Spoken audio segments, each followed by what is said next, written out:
Hello! Today I'm going to show you how to detect collisions between two circles on Android. I'm going to continue where I left off in the previous video, which was about the collision between a circle and a point. If you haven't watched that video and the setup video yet, you should do it now. I'm going to put links to them in the description. Let's start by renaming circle to circle1.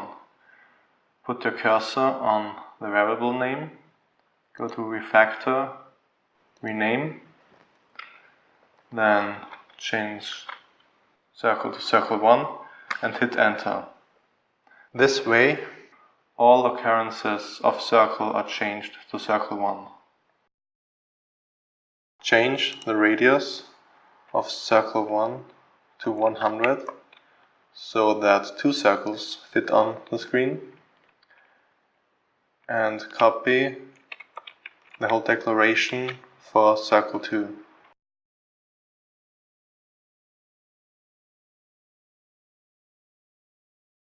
Now change the Y position of circle 2 to 700 so that the two circles are not on top of each other to begin with.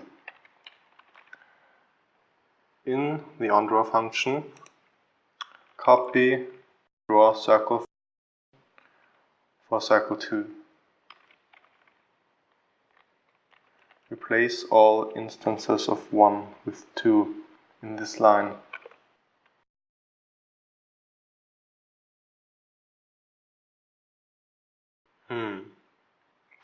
I wish there was a draw circle function that took just a circle and a paint instead of all this. But since we are in Kotlin, we can write an extension function. So create a new file, call it extensions, and in here create an extension function of canvas called draw circle. It shall receive a circle of type circle and a paint of type paint. And we have to import canvas. Then this function equals the original draw circle function with the center and radius of circle passed in as arguments, as well as the paint. So circle.x, circle.y, circle.r, and paint. Now back in custom view, we can use our new function by deleting all these arguments and just passing in circle 1 and paint, and here circle 2 and paint. Well, now we can run our app.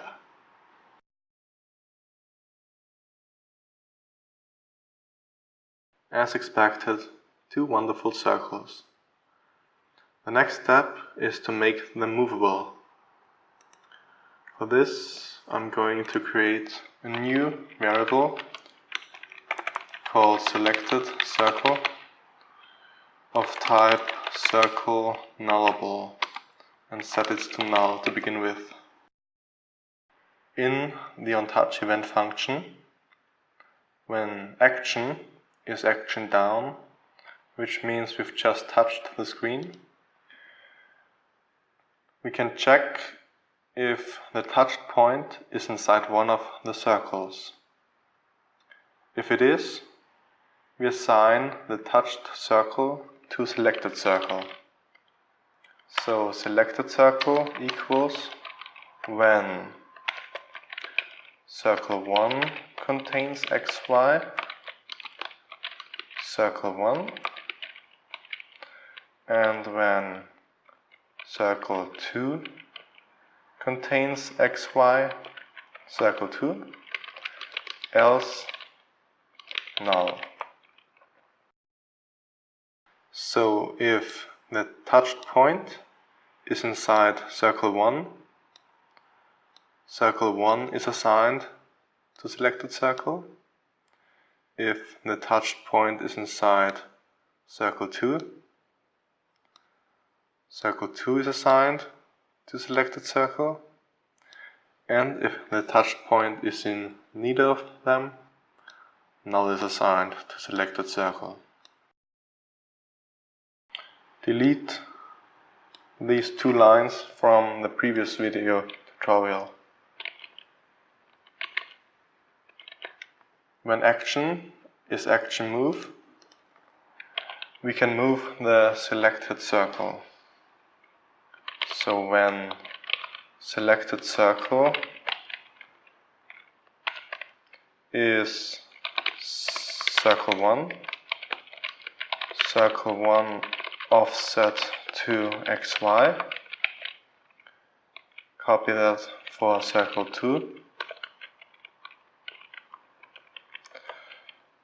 and if no circle is selected, we can return immediately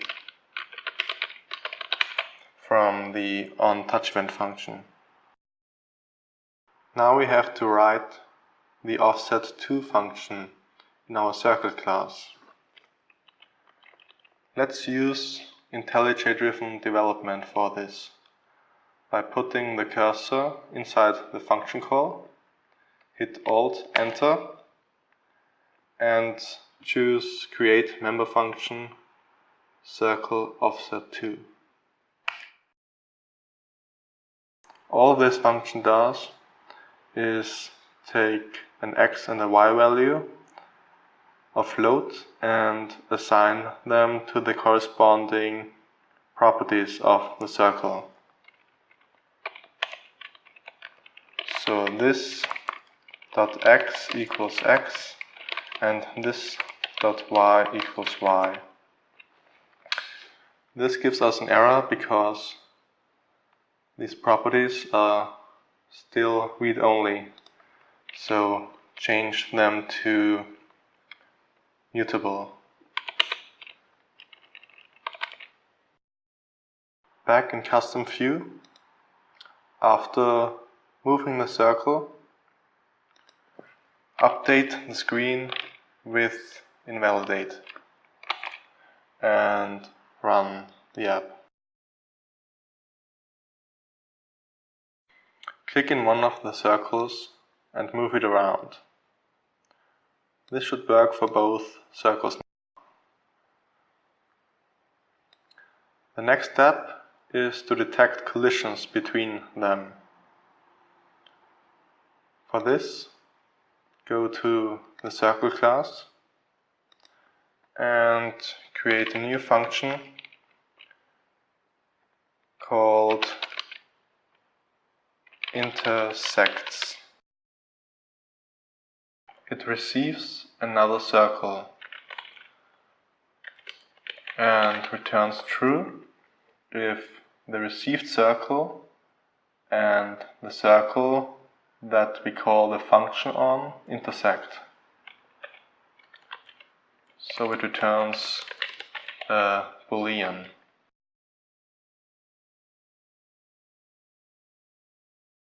I'm going to use Pythagoras' theorem again, as I did before in the contains function.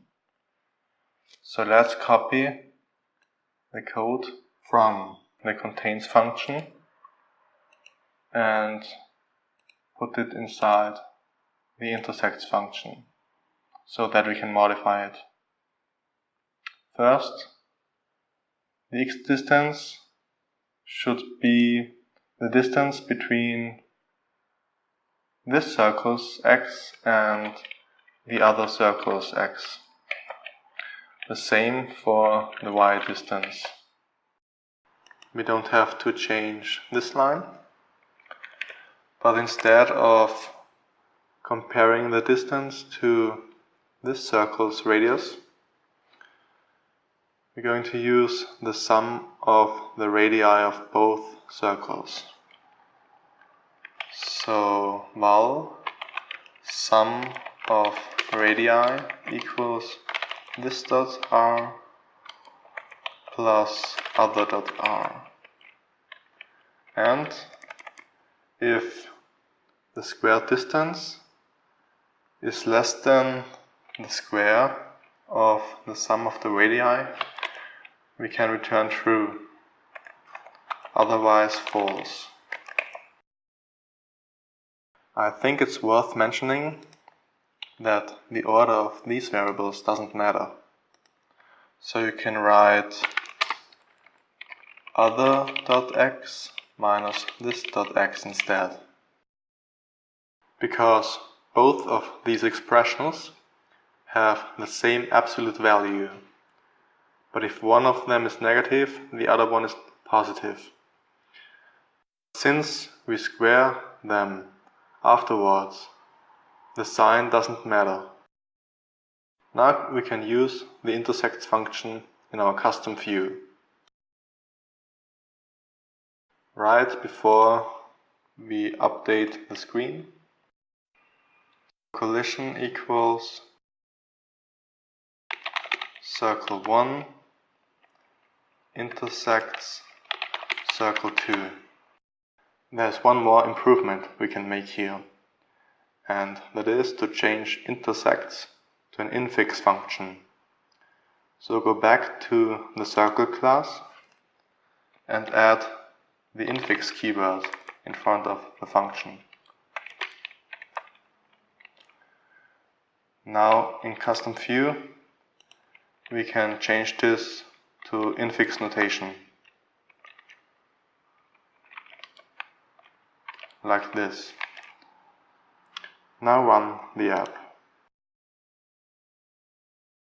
Now the background turns red if there is an intersection. That's all for today. Goodbye.